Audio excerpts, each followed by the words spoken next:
You've spelunked into the Matt Cave. Hello, everybody, and welcome into another episode of the Matt Cave. Thank you all so much for spelunking on by. This week, March Madness, the brackets are out, and I hope that all of our brackets go better than they did last year. Last year was rough for everybody, so let's just have some fun this year, yeah? Let's not expect to do well. Pick... I'm going to just say this at the start. Pick it how you want to pick it. There is no wrong or right way to pick a bracket. I do it based off of what I think I know, which is obviously nothing every time. And others do it different ways. You have people who fill out their brackets based off of what colors do they like more in the matchup. You have some that do it by mascots. What mascot would win in a fight? Or you do it by what coach has the funniest name.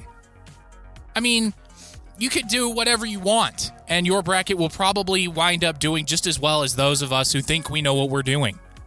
So just do it. Have some fun. If you have a work one, fill one out. Why not? You might surprise yourself. You could win it. If you have a friend group, just jump on in. Do it. It's fun. And it's harmless, really, unless you put money up, then that's your own fault at that point. So just have some fun is all I'm saying. So that's what we're going to do this year. As always, thank you so much for being here. Like, comment, subscribe, whatever it is, however you listen, greatly helps me out. I appreciate each and every one of you more than you could possibly know. And keep sharing the good word of the Matt Cave. I want to get as many spelunkers in here as possible. And take the world by storm. Well, I don't know about the world, but you know what I mean. Let's do it. But you can find me on Facebook, the Matt Cave Podcast. I will post my brackets on there. I do 2 brackets every year. One is where I have my favorite teams do well, and the other one is my real one. So I'll post those up on the Facebook page so you can see that and make fun of me as the month of March goes on and have some discourse there maybe. I don't know. But you can find me there. And yeah, let's dive into things. So first, let's start with where did BYU and Utah State end up? Well, BYU wound up a 6 seed, which some BYU fans will say is too low. Realistically, BYU gets slotted where they get slotted, and it's usually lower than what they deserve because of their rule that they don't play on Sunday. So that really hampers what the committee can do as far as where they get put. So BYU getting a 6 seed when, and I'll remind you one more time, before the season, nobody expected anything to come from this team, is outstanding work by Kevin Young and company. Good stuff all the way around. No matter where they end up in this tournament, it's a successful year. Hands down, bar none. Close the case. That's what it is. So BYU, number 6 seed, and they face off against Virginia Commonwealth. Now, this matchup is an interesting one because going back to the days of Shaka Smart, who is now the head coach of Texas, Virginia Commonwealth is known as a defensive juggernaut, which is true again this year. So they come from the Atlantic 10 Conference. And to give you some stats about their defense, they only allow 62.4 points per game. BYU averages 81. So that's it's good on good here. Now, luckily for BYU, the talent level of Virginia Commonwealth is not the same of that as Houston, who demolished BYU in the Big 12 tournament. But it's kind of the same thing where the team's offense is based off of their defense. So this is a very interesting matchup. I have BYU winning it, as you would imagine, both in my my favorite team does really well and wins it all bracket, and my one where I actually looked into it and did some math and calculations and eye test and all of that stuff. I have BYU beating Virginia Commonwealth. I do. I'm not going to go over every pick, but I will go over the picks of the games that these two schools are in. So I have BYU beating Virginia Commonwealth. And then I have BYU beating Wisconsin as well. Wisconsin is coming off a demoralizing loss in the Big 10 championship game. They're going to be playing against an underwhelming opponent from Montana in the first round. So BYU has a very good chance to get to the Sweet 16 for the first time since Jimmer. And I think it can happen. What BYU did these last couple of weeks against very good competition is prove to me that while the three-pointer is very important for everything they do, it's not the end-all and be-all. They were able to beat some teams down the stretch when they were not hitting threes at a high clip. Obviously, against Iowa State in the Big 12 tournament, they hit a record number of threes in that game, 18 to be exact. For the Big 12 in the tournament, that's a record. And they looked really good against Iowa State. Against Houston, they did not. If the buckets aren't falling, then that really affects them on the defensive side, and it demoralizes them a little bit. And because their ball handlers are kind of young, they start to press, which means they start to turn the ball over. So that's kind of what we need to look out for as people who would root for these schools from Utah. That's what we need to look out for, is if the shots are falling, then the defense is going to be really good. They're going to be up and active and moving around. If the shots aren't falling, they're going to start to tighten up. The defense is going to get really bad, and they're going to start turning the ball over like crazy. Just ask Igor Demin how that went against Houston. Way too many turnovers. All right, so that's what's going to happen there. So I have BYU beating VCU and beating Wisconsin, which means they will run into probably Alabama, but it could be St. Mary's in the Sweet 16. I have BYU winning that game as well in both of my brackets. I will say that is a little bit of wishful thinking because Alabama is just as athletically gifted as Houston is, and more so than like Kansas or Arizona or Iowa State. So it'll be interesting to see what happens in that game as well. But I have BYU winning that one too. I have BYU going to the Elite Eight where they will ultimately lose to Duke. That's where I have BYU going out in the tournament, is in the Elite Eight. And there's like real thought behind this. BYU has the second most efficient offense since the turn of the new year in the country behind Duke. They also spread the ball around, and they don't rely on like 8 players. BYU goes 10 deep. They would go 11 deep if Kenan Catchings wasn't hurt, which helps out immensely because if somebody gets into foul trouble, you're not panicking. You're not going, uh-oh, what's going to happen if this guy fouls out? That doesn't happen with BYU. They go 10 deep. And that's a big deal when you hit the tournament because you have so many games in so many days. So BYU could be more fresh in these games, whereas teams like Alabama, Wisconsin, they rely heavily on their starting 5. Heavily. Maybe they go with a 6th or a 7th man that can do something. But after that, they don't have anything that's reliable. So that's why I think BYU can go deep in this tournament, up to the Elite Eight. And then they'll run into Duke and future Jazzman Cooper Flagg. I'm speaking it into existence. And that's where BYU will bow out ultimately. And that is a resounding success. It sets up the table for AJ DeBanza to come in. Richie Saunders comes back. They get all of this talent. BYU could be a very good team next year. So we'll see what happens there. So that's where I have BYU going out, is in the Elite Eight in both brackets. In my Fandom 1, it's BYU versus Utah State in the Final Four, with BYU ultimately winning and winning it all over Auburn. So you can see how pie in the sky that is. Now, flip the tables, flip the script, go to Utah State. Utah State lost to Colorado State in the semifinals of the Mountain West Conference tournament. That was kind of a bummer because I thought Utah State had a chance to make a run late in that game. The buckets weren't falling. So they get matched up against a UCLA team that is not very good. So I have Utah State actually winning in both brackets. Where I have them going out is against Tennessee in my real bracket.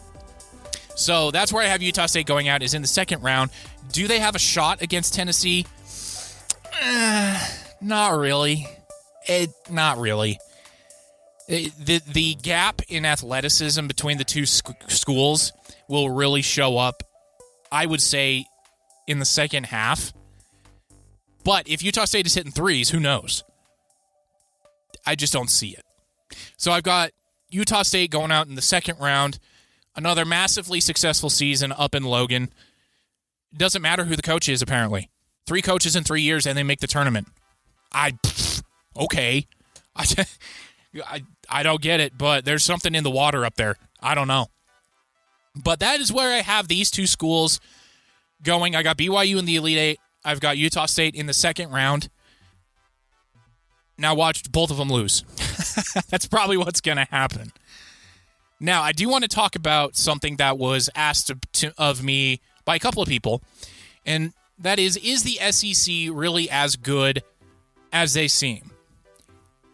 I'm going to go with no. What happens in college basketball is by the time the non-conference slate ends and conference play begins, whoever is in that top 25 at that time, whatever conference has more schools in there, gets overinflated. It used to happen every season for the ACC, where it was North Carolina and Duke, and then there was always some teams in there. North Carolina State, Miami, Florida State, Clemson. Occasionally you had other teams that popped up, like Louisville. I think that's going to be the case of the SEC this year. And it was the same thing with the Big Ten when the Big Ten was ruling things, where you'd have Michigan State, but then you'd also have Michigan and Wisconsin, Purdue, Indiana, Illinois. I think the SEC is much the same way, because you get into conference play, and there's a style of the conference, and that's really what, if you want to sound smart in your office pool or at school, what the tournament becomes is conference play styles.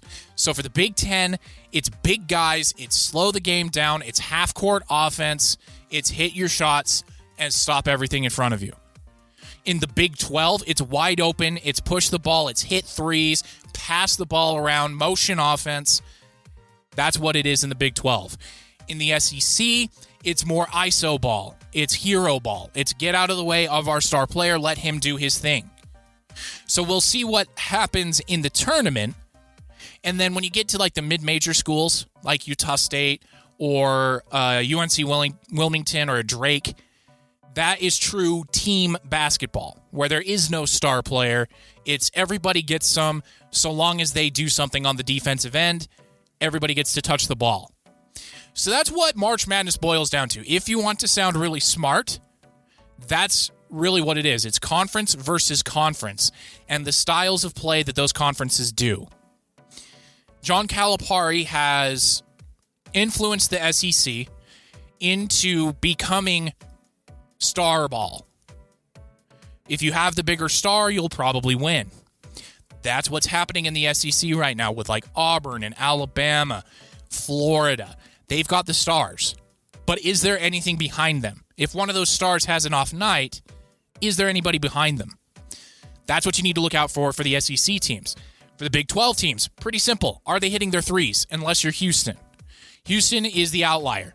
Houston plays like they're in the Big 10, where it's really solid, stifling defense. They have 1 or 2 guys that are otherworldly, and that's the game. Every other team in the Big 12, it's wide open. It's, are you hitting your threes? Yes, you'll probably win. No, you're probably going to lose. So that's what it's really boiling down to. The ACC is much like the SEC. Star players. Cooper Flagg, obviously, right? So it'll be interesting. I say this a lot, but this year in particular, outside of like Cooper Flagg, there's not really top of the draft talent in this tournament, because 2 of the top 3 picks went to Rutgers in the Big Ten. Rutgers had a losing record, even though they had those 2 stars. So that's the problem with building your roster around star players. If one of or both of those guys are either hurt, having an off night, get into foul trouble, do you have anything else? And that's what I'm going to be looking at with the SEC teams. From Arkansas to Kentucky to Florida to Tennessee to Missouri, do you have something beyond your star guy that averages 20 points a game? Schools in the Big 12 do. Iowa State does, Arizona does, Kansas does, BYU does, Houston does, Baylor does. I think the Big 12 is more set up, and obviously I'm biased because the schools here, the 2 big ones, are from the Big 12, so there is a little bit of bias here. But I think the Big 12 style of basketball is more set up for success than what they have in the SEC. And if you look at my Final Fours, there's only one SEC team going to the Final Four in any of my regions. I've got Houston from one. I've got St. John's from another. I've got Auburn from the other and Duke from the other. So it's pretty even across the board. So that's what I have. And it'll be interesting if everything I just said in the first 15 minutes of this show gets thrown out the window in the first week. It probably will. But that is something I've noticed in my brief 35 years on this planet, following college basketball, looking at the tournament. It's less, all right, this conference has, 12 teams in the big dance. That must mean they're dominating. No, it's at the end of the non-conference slate, they just happen to have the most ranked teams at that time, and the pollsters are lazy. We see this in college football. We see it in college basketball. They're lazy. They don't want to knock people out for any reason. And so they just don't. They just shuffle them around, move them a little bit by bit, and that's how it goes, unless a team completely falls apart. So that's where we're at. All right. So to keep it on the basketball slate, Utah Jazz. Yes, they are tanking correctly. They even got fined by the NBA $100,000 for sitting Lauri Markkanen when Lauri Markkanen did not have an injury. And you know what Will Hardy did the very next game? He pulled Lauri Markkanen at the half. I love it. This is how you tank. So I'm very happy about it. I'm also happy that the young guys are getting so much run out in these games. And these games aren't blowouts. They lost by 7 on the road to Memphis. They lost by 8 to Toronto at home. They lost by 6 to Boston in the Garden. They lost by 4 to Philadelphia. They lost by 9 to Toronto. These games aren't blowouts. They're close. And that's important because as part of this anti-tanking thing the NBA is attempting to do, the 3 teams with the worst record in the NBA have equal odds at the first pick until you get to margin of defeat. If your margin of defeat is higher than everybody else, you get the worst odds of those first 3. And then it ranks up from there. Utah is doing a wonderful job on showing the NBA how you tank in the modern NBA. It's not like the 76ers during the process where they were just getting blown out and winning 10 games a year. The young guys are playing. They're playing hard. You can't tell me the Jazz young guys are not playing hard. Each and every one of them are. It's just, they're not as good. They're not as veteran. They're not as seasoned. Whatever you want to say, they're just not there yet. So, Utah, much like the hockey club, the Jazz, have a lot of young guys with a lot of promise. Now they need the star. They need the Cooper flag. And then, when they get the Cooper flag, they've got a treasure trove of picks to go get a star. Maybe go get a Devin Booker. Huh? Maybe go get a Dame Lillard? Who knows? Maybe get Donovan Mitchell back. Who knows? But they need that bona fide star to go along with that top of the lottery pick and this treasure trove of young guys that they've had the past 3 years. The rebuild's going to start accelerating here. And I think I'm the only one who's really saying that. Utah gets a top 2 pick in this draft. Just you wait about the deal that Danny Ainge is going to make. Because I think he's going to be spinning. Him and Justin Zanuck are very smart men. They're going to be spinning something together to get a star. And, like I said at the trade deadline, they built up a lot of goodwill among GMs by being the facilitator for those blockbuster deals. You know who made that happen? The Luka Doncic trade? Utah. Utah was there to balance the books for those 2 teams. So I'm thinking this offseason is going to be a very fun offseason for both professional teams in the state of Utah. Because Real Salt Lake will be playing soccer. It's not the offseason for them. But for the hockey club and the Jazz, it's going to be a good offseason. And Lauri Markkanen does have that deal, but he's also stated he's tired of losing, which is fair to say. Nobody likes it. Maybe a trade. He's shown what he can do. He can be that number 2 guy for another team. Who knows what happens? I'm just saying. All right, let's move it on to the other professional teams in Utah. Let's go with the Utah Hockey Club. And their recent run of form is depressing. Yeah. Losing 4-3 to the Maple Leafs at home. Barely beating the Ducks at home. And then losing to the Kraken when they were winning 2-1. Halfway through the second period. Ay. Their chances to make the playoffs have improved from the last time I checked, like the percentage points. It's gone up from 16% to 22% per ESPN. So that's good. But I don't think it's very much what Utah's doing as opposed to the other teams also collapsing a little bit in on themselves. What's happening with Utah is I think they are starting to get together and starting to mesh, but they're losing the edge that they had when they had to cover for those injured guys.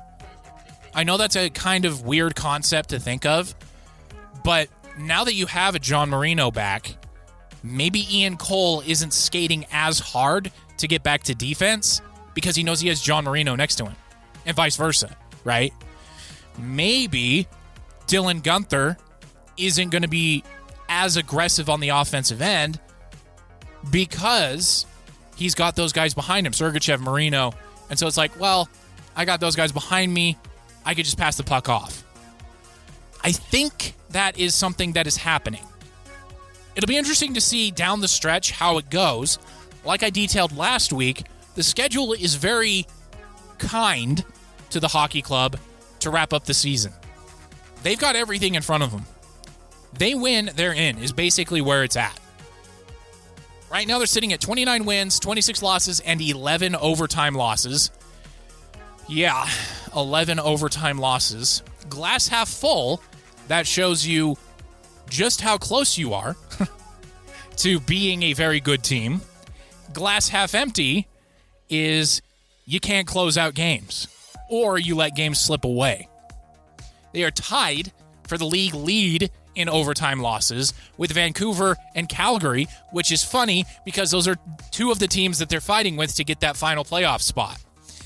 So to kind of dive into the standings a little bit deeper, the reason why all of the pundits and everybody is saying there's one playoff spot left is because the one that is above that playoff spot is at 79 points, and it's the Minnesota Wild.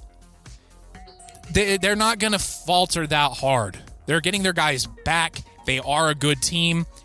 And they're kind of out of reach of everybody except for Vancouver. If you go to Vancouver, they have 73 points. That's 6 points back of Minnesota, which is 3 wins. And you've got Vancouver at 73, Calgary at 71, St. Louis at 71, Utah Hockey Club at 69, and Anaheim at 65. Anaheim has pretty much fallen out of it at this point. So you've got Utah Hockey Club is kind of like the last team that could potentially get in. Tonight, as I'm recording this, is another massive game against Vancouver. The hockey club is up in Canada playing against the Canucks. If the club can get the dub, you like that, and win this one, are you kidding me? They'll be 2 points out of the playoffs, and then hold on to your seats, sports fans. It's going to be a crazy end to the season. And it also, I should remind everyone what this team was last year. At this point last year, the Arizona Coyotes didn't get a single win in the month of February. They got points, sure, overtime losses, but they didn't win anything. Whereas this past February, they've done very well. They came back from almost being out of it to being in the thick of it. So this team is on the right trajectory. While it may not be on the timeline we want as brand new fans, seeing what the Kraken did their first couple of years, seeing what the Golden Knights have done, and just being like, why can't we do that? That's kind of what we need to remember is this team is coming a long way, and they're only going to get better because they are so young. Nobody on this current roster is near threat of retirement. Like, the guy who's closest to that is Ian Cole, and he just signed a 1-year extension. So even he thinks that there's something going on here. Olli Mata as well. He signed a 3-year extension to stay in Utah. So if this season ends in air quotes disappointment, I think this team is going to be super, not just active, but aggressive this offseason. And there's a term that ESPN is using, and I'm seeing it in The Athletic as well, so I think it's just a term across hockey where these teams make hockey trades, right? So I think, and those hockey trades are like the blockbusters we saw at the trade deadline, right? Mikko Rantanen being moved twice and stuff like that. So superstars being moved. Utah is going to be at the forefront of all of it. They have the most cap space remaining. They are among the top 3 teams in the NHL with the amount of picks they have over the next 3 years. So that's why I'm saying buckle up, sports fans. This offseason for both the club and the Jazz is going to be very fun, especially for a front office nerd like myself. And don't worry, I'll keep you apprised of everything going on. And you know me, I'll do my best to keep it in layman's terms so that you can understand it. That's my goal. I want to talk sports with you all and you can understand it. So that's what I'll do this offseason. I'm very excited about it. I really am. It's an exciting time to be a Jazz fan and a club fan for very different reasons, but in the same vein. Like the Utah Hockey Club is about 2 years ahead of where the Jazz are. So in 2 years, the Jazz are going to be where the Utah Hockey Club is this year, and the Utah Hockey Club could be contenders in the Western Conference starting as soon as next year. It's very possible. All right, let's move it along quickly now to Real Salt Lake. They got a victory in Houston. Whoa! That blew me away. I wasn't expecting that. And Diego Luna, holy moly, was that a goal. It was a very funky-looking goal when you were watching it live because as you're watching it, Real Salt Lake is attacking the goal. And Alexandros Katranis looks like he's trying to shoot on or like cross it. It looks like he's stuck between two minds, between either crossing it or shooting it. And I think he went to shoot it. I mean, he's going to say that he went to pass it or cross it rather, but I think he went to shoot it. Honestly, I think he went to shoot it. It went horribly off of his shin, but it went off of his shin in a way where it crossed the box, and Diego Luna came out of nowhere to head it into the net. My goodness. If you haven't seen that goal, go look it up. I think it's goal of the week in the MLS, easily, just because it came out of nowhere. So that was very funny, but the team looked really good, except for a couple of times. This defense that I was touting through much of last year and thinking this year it would be at least halfway decent is not halfway decent. Oh boy. I don't know if it's the holding midfield or if it's the wingbacks, but there's something going on where it is too easy for these other teams to just pass the ball around at the edge of the box. That's not okay.